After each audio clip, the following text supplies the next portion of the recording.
तो अब हम थोड़ी देर के लिए परमात्मा के नाम की चर्चा करेंगे हम, क्योंकि हमारी सारी ज़िंदगी ऐसे ही बीत जाती है, खाने में, पीने में, सोने में। भगवान कहता भी है कि मैंने तुम्हें दिया था जन्म, अपना जन्म सफल करने के लिए, लोगों की सेवा करने के लिए, लेकिन तूने दिन गँवाया काम करके और रात गँवाई सो के। तो हमारा एक दिन, एक साल, एक पूरी उम्र कैसे बीत जाती है हमें पता ही नहीं चलता, और हमारा लास्ट टाइम आ जाता है और तब हम पछताते हैं कि काश हमने अच्छा कर्म कर लिया होता। और परमात्मा की शक्ति क्या है, उसके होने का एहसास किया है। जिसको इस बात की फीलिंग आ गई, जिसने परमात्मा को महसूस कर लिया, समझो उसका जन्म सफल हो गया, और उसका विश्वास ही परमात्मा के ऊपर बढ़ता जाता है। तो हमें परमात्मा के ऊपर भरपूर विश्वास करना है, अच्छे कर्म करने हैं और हमेशा सत्य का साथ देना है। यहाँ पे सत्य जब भी देखोगे आप अकेला खड़ा होगा, झूठ के साथ तो सारे रिश्तेदार होंगे, लंबी कतार होगी, लेकिन सच हमेशा अकेला खड़ा होगा। लेकिन जीत हमेशा सच की होती है, धर्म की जीत होती है, और सच कभी हारता नहीं है।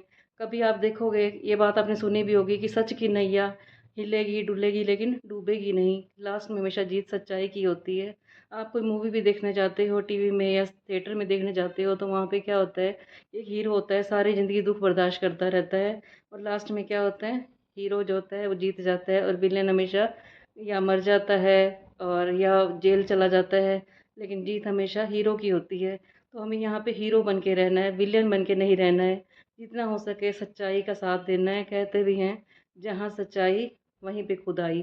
तो हमेशा परमात्मा सच का साथ देता है और धर्म का साथ देता है। इसका सबसे बड़ा एग्जाम्पल क्या है, ये जो धर्मराज युधिष्ठिर था, उसने शुरू से लेके अंत तक धर्म का ही साथ दिया था। उसके ऊपर कितनी मुसीबतें आई, कौरवों ने उनके ऊपर कितने अत्याचार किए। जो छोटा सा था भीम, उसको बांध के उन्होंने नहर में गिर दिया था। एक बार उन्होंने खीर में जहर मिला के दे दी थी, लेकिन उन्होंने कितना बर्दाश्त किया, और लेकिन धर्म का साथ नहीं छोड़ा, सच का साथ नहीं दिया। हमेशा फिर भी उनका भला ही चाहा, कभी ये नहीं चाहा कि कौरवों का नाश हो जाए। कौरव हर परम को नीचा दिखाते रहे, और उन्होंने यही सोचा कि किसी तरह से हम इनको ख़त्म कर दें और जो इनके हिस्से का राजपाट है वो भी हम ले लें। लेकिन कभी भी किसी का बुरा चाहने से कुछ नहीं होता। परमात्मा हमेशा सच का साथ देता है, धर्म का साथ देता है, और धर्मराज युधिष्ठिर ने तो आखिर तक भी धर्म का ही साथ दिया था। जब ये चौसर का खेल खेल रहे थे, उसमें भी कौरवों ने और कर्ण ने कितना कुछ कहा था इनको, इनका सब कुछ छीन गया इनसे। और लास्ट में भी कर्ण ने यही कहा था कि मैं तो दुर्योधन का ही साथ दूंगा। दुर्योधन का उसने साथ दिया, झूठ का साथ दिया, तो उसका विनाश हो गया। हालांकि वो भाई तो इन्हीं का था, अर्जुन और का था, लेकिन साथ उसने दुर्योधन क्या दिया था, उसने अपनी मित्रता निभाई थी, लेकिन फिर भी उसका नाश हो गया। क्योंकि झूठ का जितना हम मर्जी साथ दे लें, झूठ के साथ तो हमारा भी नाश हो जाएगा। तो हमें सत्य का ही साथ देना है। जब धर्मराज युधिष्ठिर के ऊपर लास्ट में मुसीबत आई थी, तो तब भी इनका वो कृष्ण ने साथ दिया था, क्योंकि कृष्ण जी हमेशा सच्चाई का साथ देते थे। कृष्ण जी ही इनके वो बन के गए थे, वहाँ पे सारथी बन के गए थे युद्ध में। तो उन्होंने यही कहा था कि मैं हमेशा सत्य का ही साथ देता हूँ। परमात्मा ने भी यही कहा है कि मैं हमेशा सच का ही साथ देता हूँ। और अंतिम समय में जब युधिष्ठिर का और ये अर्जुन और पांचों भाई, जब पांचों पांडव गए थे अपना सब कुछ राजपाट त्याग के, इन्होंने अपना घर बार छोड़ दिया था, तो एक एक करके सारे भाइयों ने इनका साथ छोड़ दिया, और उन्होंने भी साथ छोड़ दिया, द्रौपदी ने भी साथ छोड़ दिया, लेकिन इनके साथ एक कुत्ता गया था। कहते हैं कि कुत्ता इनका स्वर्ग तक ही चला गया था। इन्होंने कुत्ते का साथ नहीं छोड़ा और कुत्ते ने इनका साथ नहीं छोड़ा बिल्कुल भी, क्योंकि जो कुत्ता था वो इनको पता नहीं था। जब ऊपर ये गए तब इनको पता चला कि ये कुत्ता तो धर्मराज ही था और इनकी परीक्षा ले रहा था। सबका नाश हो गया, लेकिन धर्मराज युधिष्ठिर के साथ साथ में धर्म ही गया था। तो हमें अपना धर्म और कर्म हमेशा अच्छा ही करना चाहिए, क्योंकि हमारे साथ धर्म जाएगा, धन नहीं जाएगा। जितना मर्जी हम धन इकट्ठा कर ले, सब हमारा यहीं का यहीं पे रह जाएगा।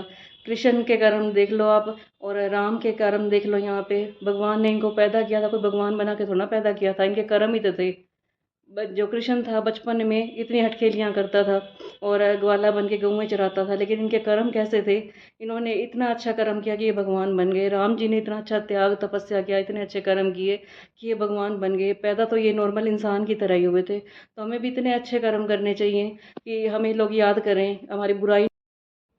तो राशि तो राम की भी वही थी और रावण की भी वही थी, और राशि कृष्ण की भी वही थी और कंस की भी वही राशि थी।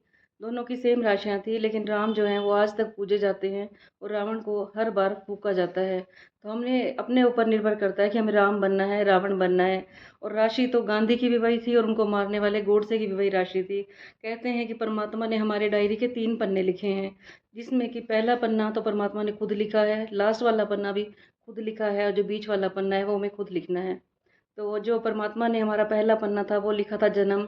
हमने किसके घर में पैदा होना है, बड़े घर में होना है या हमने छोटे घर में पैदा होना है, ये उसने अपने हाथ में रखा। और हमारा मरने का टाइम, मरने का स्थान, वो भी उसने अपने हाथ में रखा। और जो बीच का जो हमारा है जीवन है, वो हमें हमारे हाथ में दिया उन्होंने कि तुमने राम बनना है या रावण बनना है, वो तुम्हारे ऊपर निर्भर है।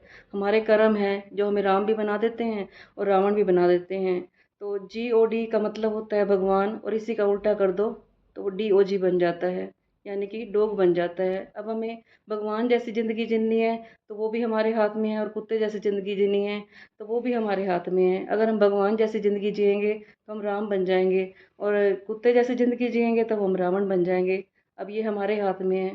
तो राशि तो सबकी सेम होती है, लेकिन कर्म कैसे होते हैं ये हमारे ऊपर डिपेंड करता है।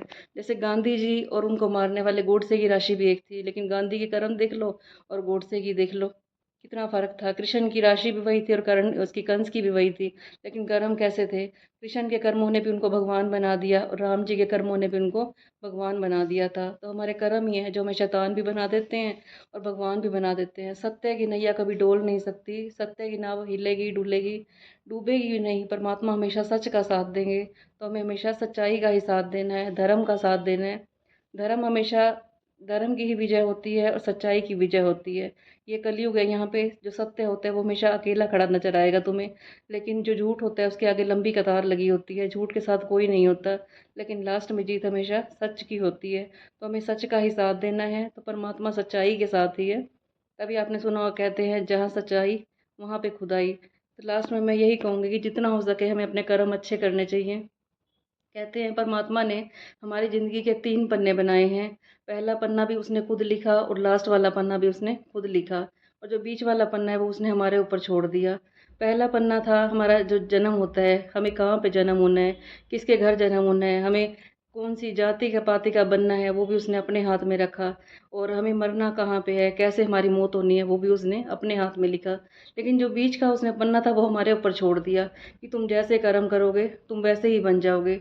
तुम्हें भगवान बनना है, इंसान बनना है, वो तुम्हारे हाथ में है। कहते हैं कि देवता भी एक ही थे और जो जानवर थे वो भी एक थे। कभी देवता को हम इंसान नहीं कहते, जानवर को भी इंसान नहीं कहते, लेकिन एक इंसान ही है कि उसको हम कभी जानवर भी कह देते हैं। कभी उसके कर्म ऐसे होते हैं कि लोग कहते हैं तू तो बिल्कुल गधा है, तू तो बिल्कुल कुत्तों वाली हरकतें करता है।